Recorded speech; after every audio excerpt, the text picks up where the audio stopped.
Friends, hello viewers, ವೀಕ್ಷಕರಿಗೆಲ್ಲ ನಮಸ್ಕಾರ. ಸ್ವಯಂ ಕಲಿಕೆ ಅಭಿಮಾನಿಗಳಿಗೆ ಸ್ವಾಗತ. Welcome to the family, welcome to Anu ಸ್ವಯಂ ಕಲಿಕೆ. ನೋಡಿ ಕಲಿ. ಇವತ್ತೊಂದು ದಿನ ಬ್ರಾಹ್ಮಿನ್ ಸ್ಪೆಷಲ್ ಬೂದುಗುಂಬಳಕಾಯಿಂದ ಒಂದು ಸಾಂಬಾರು ಮಾಡೋಣ ಅಂತ ಹೇಳಿ. ಸೊ ಬನ್ನಿ, ಮಾಡೋದಕ್ಕೆ ಏನೇನು ಬೇಕು ಅಂತ ನೋಡ್ಕೊಳ್ಳೋಣ. ನಾನಿಲ್ಲಿ 1 kg ಬೂದುಗುಂಬಳಕಾಯಿನ ತೊಗೊಂಡು ಸಿಪ್ಪೆ ತೆಗೆದು ಹುರಿದು ಈ ರೀತಿ ಹಚ್ಚಿಟ್ಕೊಂಡಿದ್ದೀನಿ. ಸೊ ಈ ರೀತಿ ಹಚ್ಚಿ ತೊಳೆದು ಇಟ್ಕೊಂಡಿದ್ದೀನಿ. ಆನಂತರ ನೋಡಿ, ಇಲ್ಲಿ ಅರಿಶಿನ 1/4 ಚಮಚ, ಆನಂತರ ರುಚಿಗೆ ತಕ್ಕಷ್ಟು ಉಪ್ಪು, ಧನಿಯಾ 1 ಸ್ಪೂನು, ಜೀರಿಗೆ 3/4 ಸ್ಪೂನು, ಆನಂತರ ಕಡಲೆಬೇಳೆ 1 ಚಮಚ, ಮತ್ತು ಸಾಂಬಾರು ಬೇಳೆ ಅಂದರೆ ತೊಗರಿಬೇಳೆ 1 ಚಮಚ. ನಿಮಗೆ ಇಲ್ಲ ನಂಗೆ ತೊಗರಿಬೇಳೆ ಬೇಡ ಅಂತ ಅನ್ನೋರು ಕಡಲೆಬೇಳೆನೇ 2 ಚಮಚದಷ್ಟು ನೆನೆ ಹಾಕೋಬೋದು. ಆನಂತರ ಇದು ಬಂದು ಮೆಂತ್ಯ 1/4 ಚಮಚದಷ್ಟು, ಹಸಿರು ಮೆಣಸಿನ್ಕಾಯಿ 3, ಆನಂತರ ಶುಂಠಿ 1 ಇಂಚಿನಷ್ಟು, ಕರಿಬೇವು ಇದಿಷ್ಟು ನಾನು ಹುರಿದು ರುಬ್ಲಿಕ್ಕೆ ಇಟ್ಕೊಂಡಿದ್ದೀನಿ. ಆನಂತರ ತೆಂಗಿನಕಾಯಿ ಬಂದು ಒಂದು ಅರ್ಧ ಕಪ್ನಷ್ಟು ಹಾಕಿದ್ರೆ ಸಾಕು.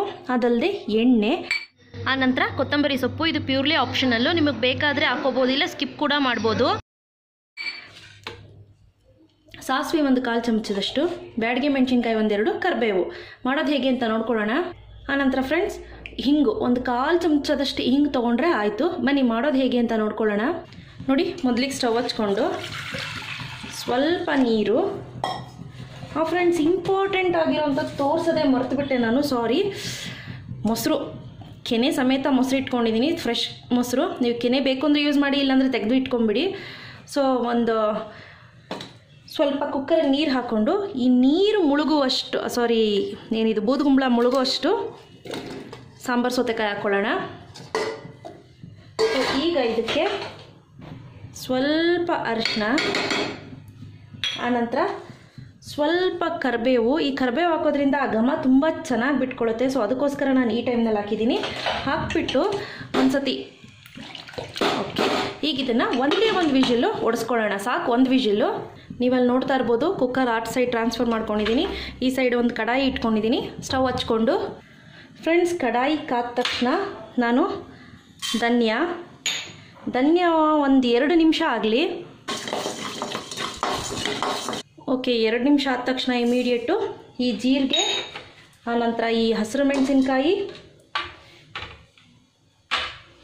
ಆನಂತರ ಶುಂಠಿ, ಆನಂತರ ಕರಿಬೇವು,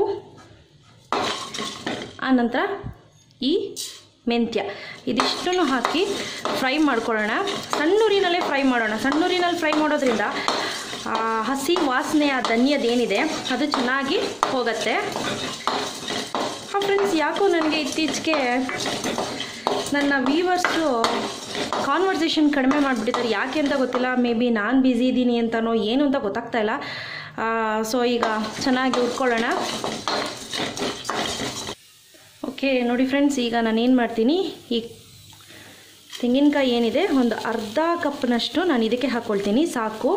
ನಿಯರ್ಲಿ ಒಂದು ಅರ್ಧ ಕಪ್ಪು ಅಂದರೆ ನಿಮಗೆ ಸ್ಪೂನಲ್ಲಿ ಲೆಕ್ಕ ಹಾಕಬೇಕು ಅಂತಂದರೆ ಒಂದು 7-8 ಸ್ಪೂನ್ನಷ್ಟು ಹಾಕ್ಕೊಳ್ಳಿ, ಸಾಕಾಗುತ್ತೆ. ಈಗ ಇದನ್ನು ಸ್ವಲ್ಪ ಫ್ರೈ ಮಾಡ್ಕೊಳ್ಳಿ. ಈ ಸ್ಟೆಪ್ನ ಫಾಲೋ ಮಾಡಲೇಬೇಕು ಅಂತೇನಿಲ್ಲ, ತೆಂಗಿನಕಾಯಿ ಹಾಕಿ ಉರಿಯೋದು. ನನಗೆ ಅನಿಸೋ ಪ್ರಕಾರ, ಎಸ್ಪೆಷಲಿ ಇದು ನನ್ನ ರೆಸಿಪಿ ಅಲ್ಲ, ನನ್ನ ಫ್ರೆಂಡ್ ರೆಸಿಪಿ. ಸೊ ಅವಳು ಹೇಳ್ಕೊಟ್ಟಿದ್ದು. ಸೊ ಅವಳು ಹೇಳೋ ಪ್ರಕಾರ ಆ ಹಸಿ ವಾಸನೆ ಏನಿದೆ ಅದೆಲ್ಲ ಹೋಗಬೇಕು, ಮತ್ತು ಮಜ್ಜಿಗೆ ಹುಳಿ ಇರುತ್ತೆ. ಸೊ ಅಳಿಸ್ಬಾರ್ದು ಅಂದರೆ ಈ ರೀತಿ ಮಾಡ್ಕೊಳ್ಳಿ ಅಂತ ಹೇಳ್ತಾಳೆ ಅವಳು. ಸೊ ಇದು ಅವರ ಪರ್ಸ್ನಲ್ ಒಪಿನಿಯನ್ನು. ಓಕೆ ಫ್ರೆಂಡ್ಸ್, ಈಗ ಆಫ್ ಮಾಡ್ಕೊಳ್ಳಿ. ಕಂಪ್ಲೀಟಾಗಿ ಕೂಲ್ ಆಗಲಿ. ಫ್ರೆಂಡ್ಸ್, ನೀವು ಈವನ್ ಕೊತ್ತಂಬರಿ ಕೂಡ ಇದಕ್ಕೆ ಹಾಕ್ಬೋದು. ಇಲ್ಲ ಮೇಡಮ್ ನನಗೆ ಹಾಕ್ಲಿಕ್ಕೆ ಇಷ್ಟ ಇಲ್ಲ ಅಂದರೆ ನೀವು ಒಗ್ಗರಣೆ ಹಾಕಾದ ನಂತರ ಲಾಸ್ಟಲ್ಲಿ ಕೂಡ ಹಾಕ್ಬೋದು. ನಾನು ಸ್ವಲ್ಪ ಹಾಕ್ಕೊಳ್ತೀನಿ, ಹಾಕಲೇಬೇಕು ಅನ್ನೋದೇನಿಲ್ಲ. ಇಫ್ ನಿಮ್ಗೆ ಇಂಟ್ರೆಸ್ಟ್ ಇದೆ ಅಂದರೆ ಹಾಕ್ಕೊಳ್ಳಿ. ಈಗ ಸ್ನೇಹಿತರೆ, ನಾನೊಂದು ಮಿಕ್ಸಿ ಜಾರ್ಗೆ ಇದನ್ನೆಲ್ಲ ಟ್ರಾನ್ಸ್ಫರ್ ಮಾಡ್ಕೊಳ್ತೀನಿ. ಅಷ್ಟರಲ್ಲಿ ಕುಕ್ಕರ್ ಕೂಡ ಕೂಗಿದೆ. ಈಗ ಆಫ್ ಮಾಡ್ಕೊಳ್ಳೋಣ. ಪಾತ್ರೆಯಲ್ಲಿ ಹುರ್ಕೊಂಡಿದ್ವಿ, ಅದೇ ಪಾತ್ರೆಗೆ ಸ್ವಲ್ಪ ನೀರು ಹಾಕ್ಕೊಳ್ಳೋಣ. ಈಗ ನಾನು ಏನು ಮಾಡ್ತೀನಿ, ಇದನ್ನು ನುಣ್ಣಗೆ ರುಬ್ಕೊಂಡು ಪೇಸ್ಟ್ ಮಾಡ್ಕೊಳ್ತೀನಿ.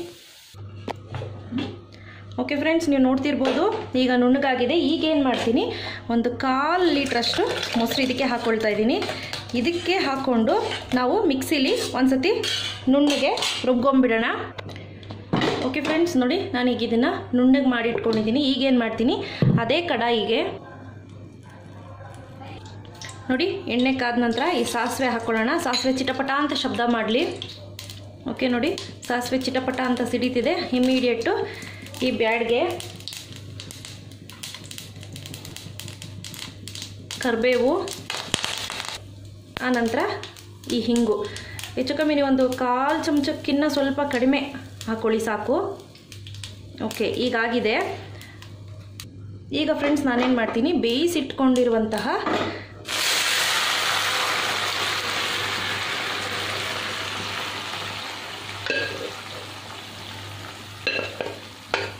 ಬೂದುಗುಂಬಳಕಾಯಿನ ಹಾಕ್ಕೊಂಡೆ.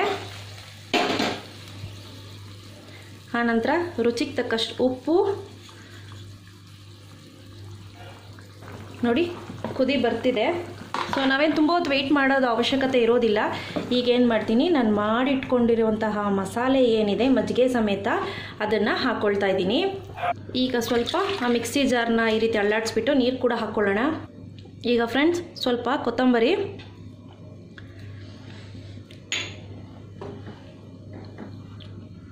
ಫ್ರೆಂಡ್ಸ್ ಇನ್ನೊಂದು ನೆನಪಲ್ಲಿ ಇಟ್ಕೊಳ್ಳಿ, ನೀವು ತುಂಬ ಕುದಿಸೋ ಅವಶ್ಯಕತೆ ಇಲ್ಲ ಆಯಿತಾ. ಮತ್ತು ನೋಡಿ ಬಬಲ್ಸ್ ಬರ್ತಿದೆ ಅಲ್ವಾ, ಒಂದು 2 ರೌಂಡ್ ಬಬಲ್ಸ್ ಬಂತು ಅಂದರೆ ಸಾಕು, ಆಫ್ ಮಾಡ್ಕೊಳ್ಳೋಣ. ಮತ್ತು ಇದರಲ್ಲಿ ಈ ಮಸಾಲೆಗಳನ್ನ ಏನೇನು ಹಾಕಿದ್ವಿ ಅದು ಹುರಿದಾಕಿರೋದ್ರಿಂದ ಅರೋಮಾ ಇದೆಯಲ್ಲ, ಸೂಪರ್ ಸೂಪರ್ ಸೂಪರಾಗಿದೆ. ಮತ್ತು ಆ ಬೇಳೆ ಕಡಲೆಬೇಳೆ ಎಲ್ಲ ಹಾಕಿರೋದ್ರಿಂದ ಆ ತಿಕ್ನೆಸ್ ಕೂಡ ಅಷ್ಟೇ, ನೀವು ನೋಡ್ತಾ ಇರ್ಬೋದು, ಕಾಣಿಸ್ತಿದೆಯಲ್ಲ ಫ್ರೆಂಡ್ಸ್ ಆ ತಿಕ್ನೆಸ್ಸು. ಇಷ್ಟು ತಿಕ್ನೆಸ್ ಇದ್ದರೆ ಸಾಕು. ನಿಮ್ಗೆ ಇನ್ನೂ ಸ್ವಲ್ಪ ತೆಳು ಬೇಕು ಅಂದರೆ ಇನ್ನೂ ಸ್ವಲ್ಪ ತೆಳು ಕೂಡ ಮಾಡ್ಕೋಬೋದು. ಓಕೆ, ಇಮಿಡಿಯೇಟ್ ಆಫ್ ಮಾಡ್ಕೊಂಡಿದ್ದೀನಿ. ಫ್ರೆಂಡ್ಸ್ ನೋಡಿದ್ರಿ ಅಲ್ವಾ, ತುಂಬ ಸಿಂಪಲ್ ಫ್ರೆಂಡ್ಸ್, ತುಂಬ ಅಂದರೆ ತುಂಬ ತುಂಬ ತುಂಬ ತುಂಬ ಸೂಪರಾಗಿದೆ. ನಾನು ಹೇಳ್ತಾ ಇದ್ದೀನಲ್ಲ, ಸೂಪರ್ ಅಂದರೆ ಸೂಪರಾಗಿದೆ. ಅವಳು ನನ್ನ ಫ್ರೆಂಡ್ ಹೇಳ್ತಿರ್ತಾಳೆ ಯಾವಾಗಲೂ ಸೂಪರ್ ಆಗಿತ್ತಾನು ಅಂತ. ಸೊ ಹಾಗಿದೆ. ಇಷ್ಟ ಇವತ್ತಿನ ರೆಸಿಪಿ. ಇವತ್ತು ನಾನು ಮಾಡಿದ್ದು ಇಷ್ಟ ಆಯಿತು ಅಂತ ಲೈಕ್ ಬಟನ್ ಹಿಟ್ ಮಾಡಿ, ಇನ್ನೂ ಇಷ್ಟ ಆಯಿತು ಅಂದರೆ ಶೇರ್ ಮಾಡಿ. ಗೊತ್ತಲ್ವ ನನ್ನ ಚಾನಲ್ ಹೆಸರು ಅನು ಸ್ವಯಂ ಕಲಿಕೆ. ನೋಡಿ ಕಲಿ. ಟಿಲ್ ದೆನ್ ಟೇಕ್ ಕೇರ್, ಬಾಯ್.